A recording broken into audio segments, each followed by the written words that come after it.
જિલ્લા શિક્ષણાધિકારી જામનગર આજરોજ ગુજરાત માધ્યમિક અને ઉચ્ચતર માધ્યમિક શિક્ષણ બોર્ડ ગાંધીનગર દ્વારા ધોરણ 10 ની પરીક્ષામાં બેઝિક મેથેમેટિક્સનું પેપર હતું.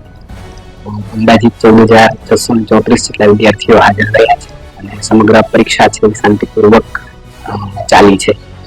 લાલપુર સેન્ટર ખાતે આજે એક પરીક્ષા સ્થળ પર LLA મહેતા કન્યા વિદ્યાલયની વિદ્યાર્થીની દ્વારા કાપલી લઈને આવતા તેમના સુપરવાઇઝર અને સ્થળ સંચાલક દ્વારા કોપી કેસ કરવામાં આવેલ છે અને એ બાબતની જાણ ટ્રેનિંગ કંટ્રોલ કચેરી અને એ જ રીતે બોર્ડની કંટ્રોલ કચેરીમાં જાણ કરવામાં આવી છે.